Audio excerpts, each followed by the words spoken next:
po sa inyong lahat. Maraming salamat sa pagdalo sa ating media press briefing. I am now ready to entertain any questions from the media. Ma'am. Yesterday, the House of Representatives adopted the recommendation to order Representative Barzaga to take down 24 social media posts which are the subject of the complaints. Have you checked if these have been taken down or some of these were taken down? And what will the committee do if it has not been taken down after the 24-hour period? Well, the 24-hour period has not yet elapsed. So we will be checking on it in due time. And in accordance with our committee report, if he doesn't take it out, much harsher disciplinary action may be imposed upon him. Well, it is not up to me to say because the Committee on Ethics, we are a collegial body and we merely make recommendations to the plenary regarding that matter. But it is an option. Well, it is always an option because that's enumerated under our rules as well as the Constitution. Sir, what's a harsher punishment than a 60-day suspension? The Constitution provides for expulsion. Just that, expulsion not higher than the 60 days. Yes. Kung yung sinasabi ni Kong Kiko kasi na yung expulsion o yung suspension niya was because he mentioned the name of the president. Dahil nga sinasabi niya na parang he's being silenced because of the president. Can you say this once and for all? Did the president influence you in expelling Congressman Barzaga? Kung titingnan po natin ang committee report, pinarusahan po si Representative Barzaga on 3 grounds. Unang-una, Republic Act 6713, Code of Ethics, of course, ang ating House rules under Rule 20, and finally, conduct on becoming of a member.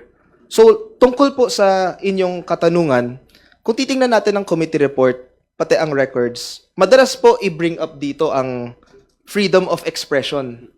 Pero kung bubusisiin po natin ang mga annexes na naka-attach, kung ano ang mga speech na dineliberate ng ating committee, of course, the freedom of expression, constitutionally protected right yan eh. Lahat tayo may karapatan sabihin kung ano ang ating mga hinaing at mahalaga yan sa bawat demokrasya. Kung titingnan niyo po ang House of Representatives, binubuo po kami ng iba't ibang partido, iba't ibang pananaw, iba't ibang constituency. Ngunit, bagamat may mga pinagkakaiba kami pagdating sa pananaw, kami po ay professional pagdating sa isa't isa at meron po kaming respeto sa institusyon, pati po sa mga proseso.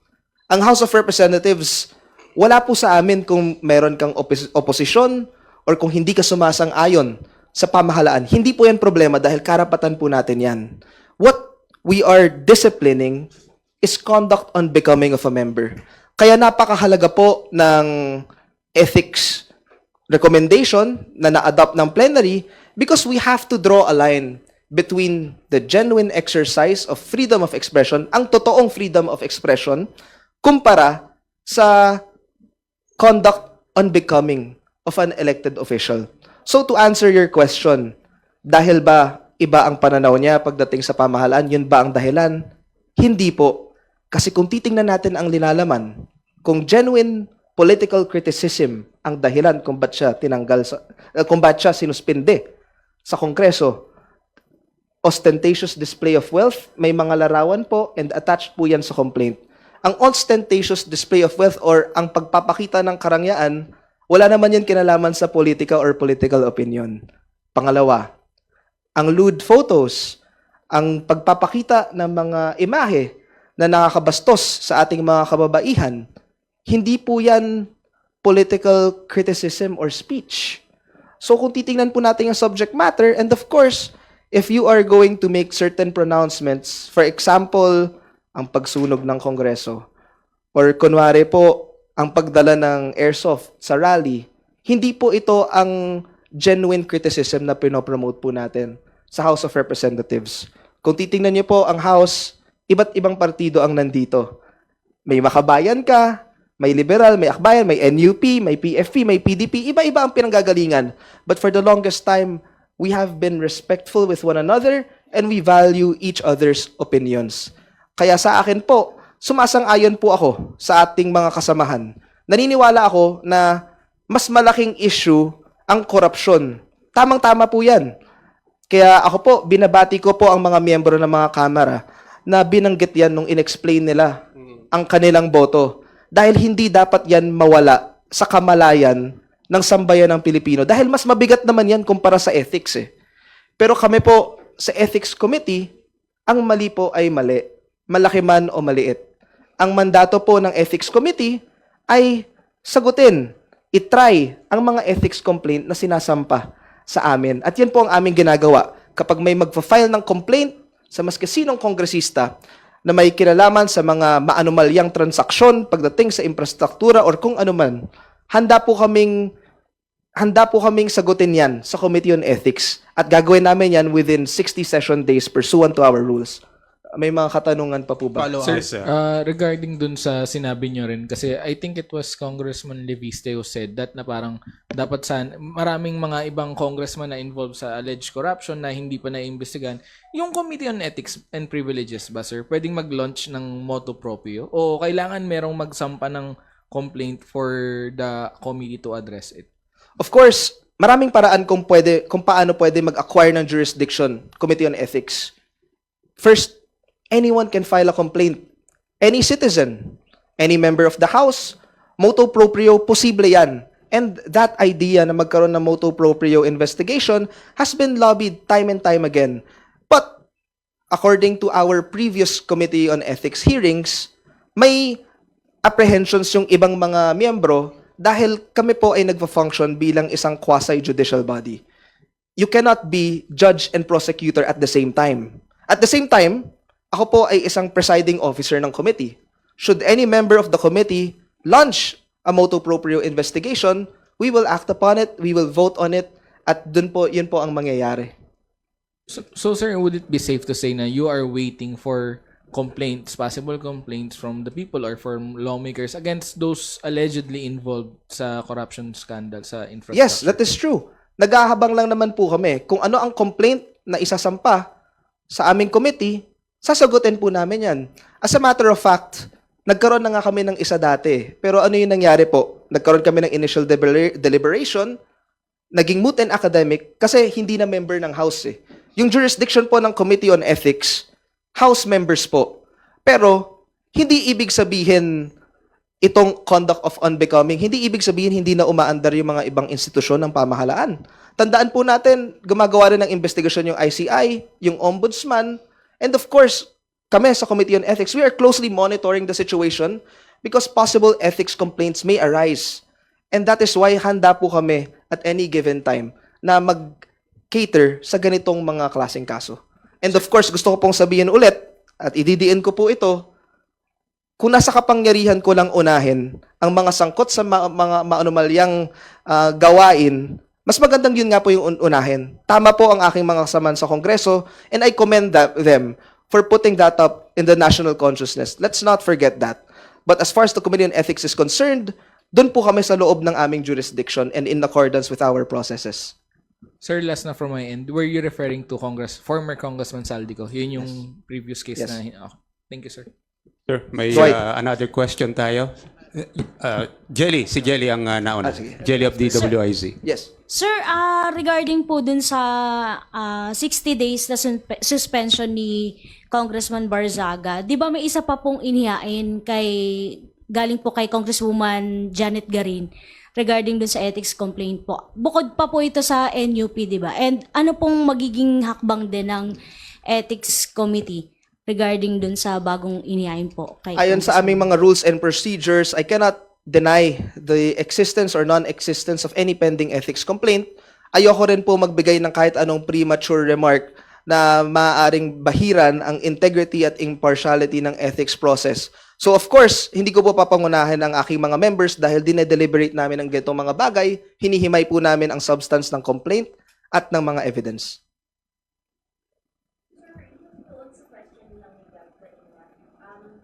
So, yun po bang mga pronouncements ng mga congressmen like Legistin, Fernando Flor, saying plundering the office of government for good infrastructure projects is unethical, and then maybe like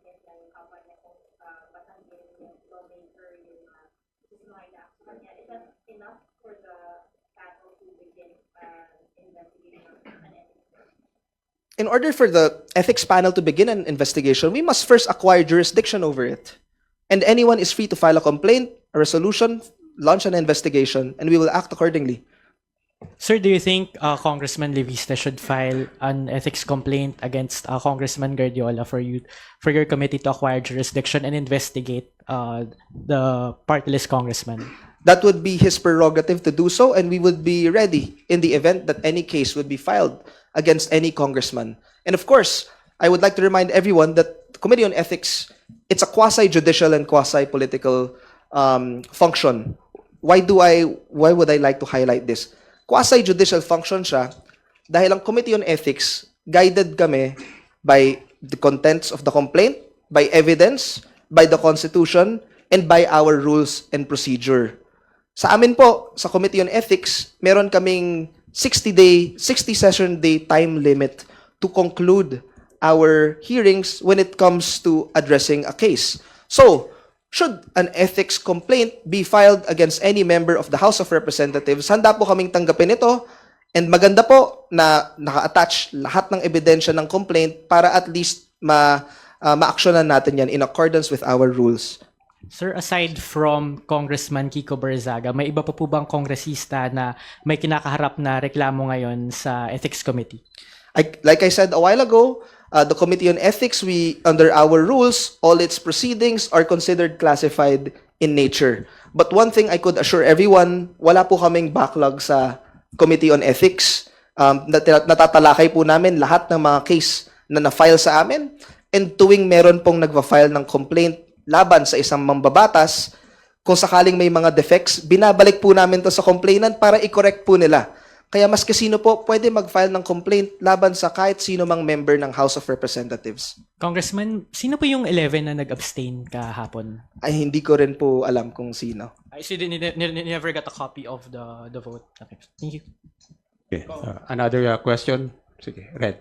Kung you said nga po na yung ethics ko first off, minadali niyo po ba yung judge yung parang decision niyo kay Barzaga? Kasi parang ang bilis ng pangyayari. I mean, he was only na-file lang yung complaint only a few months ago, and then parang ang bilis kagad ng decision. Why the haste? I mean, do you think what's that hasty decision? May nag-utos ba na the decision was going to be enforced? Just to be blunt about it. The Committee on Ethics, nag-acquire kami ng jurisdiction, natanggap namin yung complaint September 17, mahigit 2 buwan. And during this time, nagkaroon po kami ng extensive and exhaustive deliberations. Kung tatandaan niyo po, nung nandun kami sa initial deliberations ng complaint, late si Respondent Barzaga dahil napuyat siya, still, we allowed him the time to present his personal defenses. Nung nagkaroon po tayo ng adjudicatory hearing, nag-file siya ng motion for postponement kasi may sakit po ang kanyang abogado. Yung ginawa po ng committee, nag-schedule kami ng special hearing para masigurado na nandun yung karapatan niyang i-cross-examine ang testigo ng mga complainant. As a matter of fact, i-share ko na rin po, throughout the duration of these proceedings, there were some members na na-frustrate na rin. Kasi nandyan yung complainant, kompleto yung mga tao, kung late man yung respondent or absent, may mga kasamahan tayo na sinasabi, ba't hindi na lang tayo mag-judgment on the pleadings? Committee on Ethics members, we made it a point na mag-schedule kami ng extra time para sigurado po na ang respondent sa ethics complaint, masagot niya lahat ng alegasyon laban sa kanya. Dahil karapatan niya pong i-cross-examine yon, at yun rin po ang mag-guide sa committee kung ano ang magiging pagpasya namin sa aming committee resolution. Kaya sa aking palagay po at sa paniniwala ng Ethics Committee, compliant po kami sa Constitution, 2/3 vote. Pangalawa, binigyan po namin ng pagkakataon na magbigay ng defense ang respondent, magpakita personally, kahit walang original scheduled hearing, nag-schedule tayo ng special hearing para mapakinggan ang kanyang panig. At sinisigurado, gusto po pong sabihin sa ating mga kabayan at sa mga ating kasamahan nasa bawat mambabatas na haharap sa isang ethics case, yun po ang sisiguraduhin ng Ethics Committee. Kailangan kompleto po ang ating mga records at ginagalang ang karapatan ng bawat isa. Last question on my end, Kong. Kasi right now, the backlash right now is on your committee. Kasi parang pakiramdam nila, pinanigan ninyo yung mga kurakot na sangkot sa flood control while Barsaga, who is speaking openly against corruption in the Marcos administration, siya pa itong na-suspend ng House of Representatives. So parang ang dating is, let's be blunt, the crocs protecting each other, the crocodiles protecting each other. What's your thought on that, Kong? That's my last question. Gusto ko pong ipaalam sa ating mga kababayan, sabi ko nga kanina, nakikiisa ako sa panawagan ng aking mga kapwa mambabatas at naniniwala ako mas mabigat na parusa at mas maganda kung uunahin natin ang mga members ng Kongreso na sangkot sa ganitong mga anomalya. Mas magandang sila unahin kasi mas mabigat yun eh. Tama. So dahil mas mabigat yan, of course, kailangan ko po i-acknowledge kung ano ang limitations ng Committee on Ethics. And on my end po, malaking pagkakamali man yan o maliit, hindi po natin pwedeng baliwalain ang isa. Kaya nga po naniniwala po ako na napakahalaga na i-hold natin accountable ang mga involved sa flood control corruption scandal. Pero gusto ko po ipaalam sa ating lahat, hindi po mutually exclusive ang pag-demand ng accountability sa graft and corruption and sa pag-demand ng proper conduct from our elected public officials. The Filipino people deserve good governance in all forms. We deserve accountability in all aspects of public life, whether big or small. Whether it's your involvement in anonymous public infrastructure projects, kailangan manganagot ka dyan. Kung meron kang improper conduct, pag umuwi ka sa distrito, malaki man o maliit, kailangan punahin ka dyan. Kasi taong bayan ang nagpapasahod sa amin. On the part of the Ethics Committee, handa po kaming cater ng ethics complaint laban sa mga ganong kongresista. But like I said, wala pa pong case na nafa-file sa amin, but we are ready. Yun lamang po. We have next question. Channel 13. As of this moment lang, yung 24 hours kasi, na-monitor nila ba kung may sinimula na ba take down si Barsaga o wala? Hindi pa po nag-elapse ang 24 hours, kaya medyo premature po para i-monitor ang ganong bagay dahil may mga committee meetings pa po tayo. Meaning, sir, officially, kailan mag-i-start yung 24 na yun? Yung count. Tapos kailan dapat i-monitor ko natin yung Mula po nung time na napagbotohan na po ito. So kung anong oras po yun kagabi, siguro alas 6, alas 7, i-check po natin yan mamaya. So, sir, if ever lang naman, you're theoretically on record, just, situationer, if lumampas yung 24 hours at walang ni isang attempt of deleting a single post, what would the process be? Kailangan ba may magreklamo ulit? Or it's in the jurisdiction of the Ethics Committee since nabanggit nyo sa committee report kahapon na isa yun sa mga kondisyon na pwede niyang harapin kung sakaling hindi niya sundin? Well, of course, kailangan mag-assume kami ng jurisdiction in accordance with our rules. Kailangan may mag-file ulit, may mag-manifest, and that's when we act upon it. But of course, gusto ko po i-highlight muli, no? Walang mali sa pag-criticize or sa pag-oppose sa positions ng gobyerno dahil karapatan nating lahat yan. Lalong-lalo na kung isa ka pong public official dito sa Kongreso, trabaho mo rin yan. But we must do so within the bounds of the code of conduct. So yun po ang napakahalaga. We are not suppressing the free exercise of speech, but we must draw a line kung ano po ang genuine freedom of expression, ang genuine criticism at opposition compared to improper conduct. Sir, in terms of procedure, you'll need to report again in the plenary, sabihin na for example, hindi nasunod yung ganitong kondisyon, and then it's a matter of vote again whether whatever harsher penalties yung i-impose. Well, of course, kailangan mag-convene po ng Ethics Committee. So may mga scheduled hearing naman kami para dyan. Madali lang naman kung may member na gustong mag-manifest. So yun po, pwede naman po. Okay, next question is Joy. Good afternoon po, Kong. Sir, how about yung pinost po ni Kong Keiko na unahin nyo daw po sa ethics complaint yung mga congressman na may issue ng moral turpitude, may marami daw pong involved sa illicit affairs. Yung sa akin po, ma'am, maski sino pwede mag-file ng kaso. laban sa mas kasinong kongresista at handa po kaming tanggapin ng ganitong mga klaseng ethics complaints. Si Representative Barsaga may mga final siyang complaints, tinatanggap rin naman po namin. Kung may defects, binibigyan po namin ang lahat ng pagkakataon na ayusin ang kanilang complaint. Kaya sa amin po, ready po kami mag-address ng kahit anumang ethics complaint na isasampa sa amin. Kong, may clarification lamang po dito. Ano? Kasi yung 60-day suspension na imposed po, ito ba'y effective immediately? At yung 60 days ba na suspension, are we talking of calendar day or session days? Yung 60 days po, effective immediately, and 60 days calendar days po yan. So 2 months lang talaga Yes. yung ano yan. Okay. Some more questions? Sir, can you please cite specific improper conduct ni Representative Barsaga? Because you said it's okay to criticize, but he had improper conduct kasi. Was it yung singing in the session hall or, like shooting in front of the faces of the homes? Okay, specifically po, yung nakalagay sa complaint, 3 lang naman yan in essence eh. Unang-una, yung ostentatious display of wealth. You cannot count that as a genuine political criticism. It touches upon the conduct and decorum of a member of the House. Kung tatagalugin ko po, ang pagpapakita ng karangyaan, hindi po yan political na kritisismo. At labag po yan sa Code of Conduct ng House of Representatives. At wala po yung kinalaman sa lehitimong pag-criticize sa gobyerno. Pangalawa po, bibigay po ako ng pangalawang halimbawa, ang pagpo-post ng mga larawan na nakakabastos sa ating mga kababaihan. Wala ka po dyang kinikriticize politically. And of course, hindi na po yan parte sa trabaho mo bilang isang mambabatas, and it doesn't reflect well on the institution as a whole.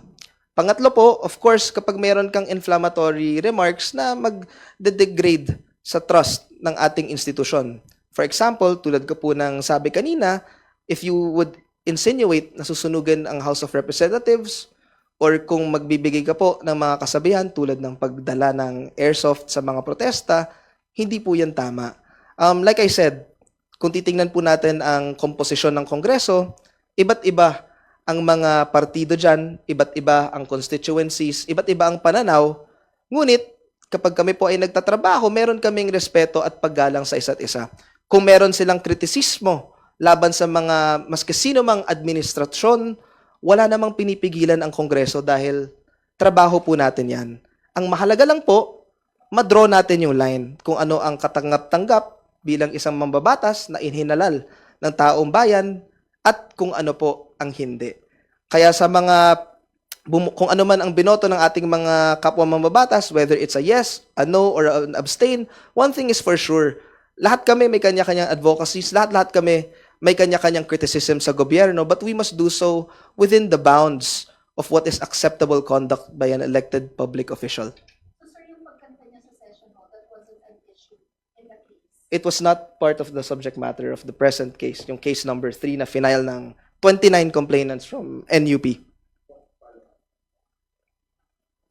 So kung yung kasi ang excuse ni Kong Kiko doon kasi hindi naman daw siya congressman noong time na yun. He was still a councilor. Yung mga sinasabi niyo mga lewd photos na lumabas sa Facebook with the cosplayers and yung pera na binibigay niya. Ang excuse niya doon is hindi pa siya congressman noong time na yun. Hindi pa siya lawmaker nung time na yun. So, and when he talked to me about those photos, sinabi niya generational gap kasi parang ang dating is pardon for the term, pero he's just shit posting. So, what's your take on dun sa mga excuses ni Kong Kiko Barsaga? Well, I can only speak based on the minutes of our adjudicatory hearing and his defense in the answer that he provided to the complaint.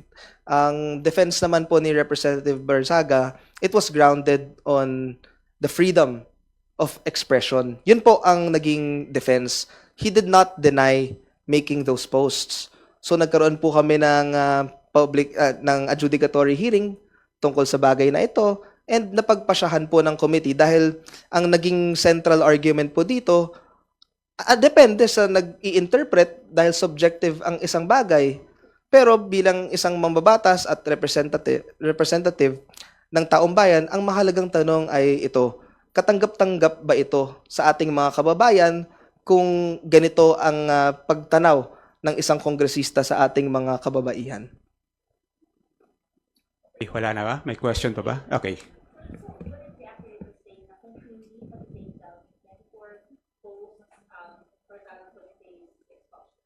I don't want to put the cart ahead of the horse. The Committee on Ethics, we can only act upon complaints as set forth by our members. And as regards to the specific sanctions that will be imposed on a member for alleged violations of misconduct, isa po yung bagay na tinatalakay namin.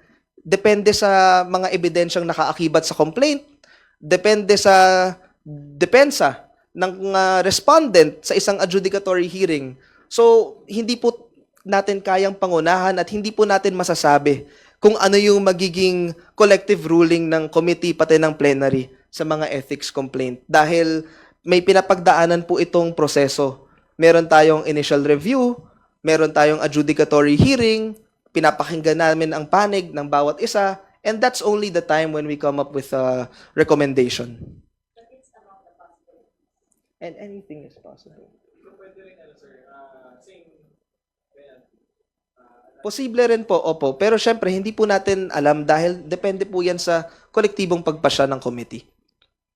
Sir, last na lang. Di ba ang ethics complaint, tinatanggap lamang yan, yung mga reklamo na while ginawa niya yung alleged violation, habang sitting siya as a congressman.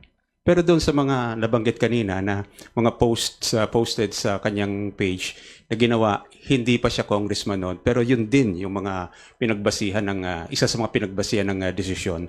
Paano yun? Ayon po sa argumento ng mga complainant, bagamat na-post na ito bago siya maging congressman, rinetain po niya ang mga post na ito hanggang matanggap niya ang kanyang congressional title bilang congressman. Hindi niya po ito pinut down, and nasa records rin po ng ating committee ang pronouncement ng Philippine Commission on Women. So, bagamat wala po kaming jurisdictions over acts committed in the previous congresses, ang naging pagpasya dito ng committee at ng ating mga kasamahan, dahil rinetain niya yan, mula nung siya ay naging congressman, continuing action yung naging interpretation po dito. And of course, may pagkakataon pa rin naman po siya, ayon sa ating committee report, may pagkakataon pa namang tanggalin ito. So, may pwede pa naman i-correct ang ganitong mga bagay. Okay, no more question? Sir, how about just wording it na, as you said, base sa Constitution, expulsion is just one of the possibilities na pwedeng mas higher na parusa compared sa 60 day. It's the highest. The highest. Thank you, sir. Okay. Okay, Thank you. thank you very much.